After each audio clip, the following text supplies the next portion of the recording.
కాన్ city. ఈ movie last month థియేటర్స్లో తమిళ్లో రిలీజ్ అయినప్పుడు చూసా. ఇప్పుడు నెట్ఫ్లిక్స్లో తెలుగు డబ్బింగ్తో స్ట్రీమింగ్ అవుతుంది. ఫ్యామిలీ క్రైమ్ థ్రిల్లర్ హైస్ట్ జోనర్లో వచ్చిన ఈ మూవీ ఎలాగుందని డీటెయిల్గా ఈ వీడియోలో మాట్లాడుకుందాం. లాస్ట్ వరకు స్కిప్ చేయకుండా చూడండి. ఇంకా మూవీలో స్టోరీ లైన్ గురించి సింపుల్గా చెప్పాలంటే, సర్వణన్ ఒక హోటల్ రన్ చేస్తాడు. కానీ తను పాస్ట్లో చేసిన ఒక స్కామ్ మళ్ళీ తన లైఫ్ని డిస్టర్బ్ చేస్తుంది. ఒక పోలీస్ ఆఫీసర్ తన కొడుకుని కిడ్నాప్ చేసినప్పుడు తన సన్ని సేవ్ చేయడానికి వేరే స్కామర్స్ అందరినీ కలుపుకొని ఒక మాసు హైస్ట్ ని ప్లాన్ చేస్తాడు. ఆ ప్లాన్ సక్సెస్ అయిందా లేదా అనేది మెయిన్ స్టోరీ. ఇంకా మూవీలో ఫస్ట్ హాఫ్ అయితే చాలా ఫాస్ట్ పేస్ లో స్టార్ట్ అవుతుంది. అన్నెసెసరీ సీన్స్ లేకుండా డైరెక్ట్ గా స్టోరీలోకి వెళ్ళిపోతుంది. మెయిన్ క్యారెక్టర్స్ ఎంట్రీ, వాళ్ళకున్న బ్యాక్ స్టోరీస్ ఏంటి అన్ని చాలా ఫాస్ట్ గా ఎస్టాబ్లిష్ చేస్తారు. ఆడియన్స్ కి ఎక్కడ బోర్ అనిపించకుండా స్క్రీన్ ప్లే ముందుకు వెళ్ళిపోతూ ఉంటుంది. అర్జున్ దాస్ ఎలక్ట్రిసిటీ డిపార్ట్మెంట్ లో చేసే బిల్డింగ్ స్కామ్ ట్రాక్ చాలా ఇంట్రెస్టింగ్ గా ఉంటుంది. యోగబాబు రాంబో సల్వరాజ్ క్యారెక్టర్ ఇన్స్టెంట్ గా కనెక్ట్ అవుతుంది. వీళ్ళ comedy timing, scam planning scenes అన్ని మంచి ఎంటర్టైనింగ్ గా ఉంటాయి. కొన్ని సీన్స్ చూస్తే లక్కీ భాస్కర్ వైబ్స్ కూడా గుర్తుకొస్తాయి. అలాగే Nelson style dark comedy flavour కూడా క్లియర్ గా కనిపిస్తుంది. ఇంటర్వెల్ కి వచ్చేసరికి ఒక అన్ఎక్స్పెక్టెడ్ కిడ్నాపింగ్ ట్విస్ట్ తో మూవీ సడన్ గా సీరియస్ మూడ్ లోకి వెళ్ళిపోతుంది. ఇంటర్వెల్ బ్లాక్ టెన్షన్ ని క్రియేట్ చేసి సెకండ్ హాఫ్ మీద మంచి క్యూరియాసిటీ పెంచుతుంది. ఇంకా సెకండ్ హాఫ్ మొత్తం గ్యాంగ్ కలిసి మాసివ్ స్కామ్ ఎగ్జిక్యూట్ చేయడానికి ప్రిపేర్ అవడం మీద ఫోకస్ ఉంటుంది. ప్లానింగ్ సీన్స్, ఎగ్జిక్యూషన్ డీటెయిల్స్ అన్ని బాగానే ఉంటాయి. కానీ ఇక్కడ స్క్రీన్ ప్లే కొంచెం స్లో అయిపోతుంది. చాలా ఎక్స్ప్లెనేషన్స్ ఇవ్వడం, డైలాగ్స్ బేస్డ్ నరేషన్ ఎక్కువగా ఉండడం వల్ల కొన్ని చోట్ల డ్యూరేషన్ అనేది డ్రాగ్ చేస్తున్నట్టు కనిపిస్తుంది.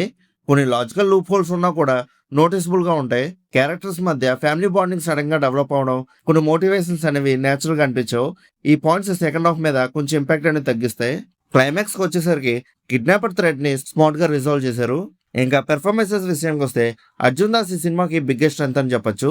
తన base voice, screen presence, body language అన్ని క్యారెక్టర్ కి పర్ఫెక్ట్ గా సెట్ అయ్యాయి. ఎమోషనల్ సీన్స్ లో కూడా బాగా పెర్ఫామ్ చేశాడు. యోగబాబు అండ్ వడివక్ రాసి కాంబో సినిమాకి మేజర్ హైలైట్. కామెడీతో పాటు mother and son emotion bond especially dosa scene audience కి బాగా టచ్ అవుతుంది. ఇంకా మిగతా సపోర్టింగ్ క్యాస్ట్ వాళ్ళందరూ వాళ్ళకి ఇచ్చిన రోల్స్ వాళ్ళు న్యాయం చేస్తారని చెప్పొచ్చు.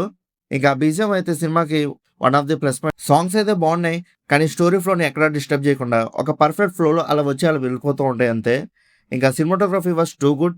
విజువల్స్ అయితే చాలా రిచ్ గా కనిపిస్తాయి. ఇంకా డైరెక్టర్ హరీష్ టేకింగ్ అనేది చాలా ఫ్రెష్ గా అనిపిస్తుంది.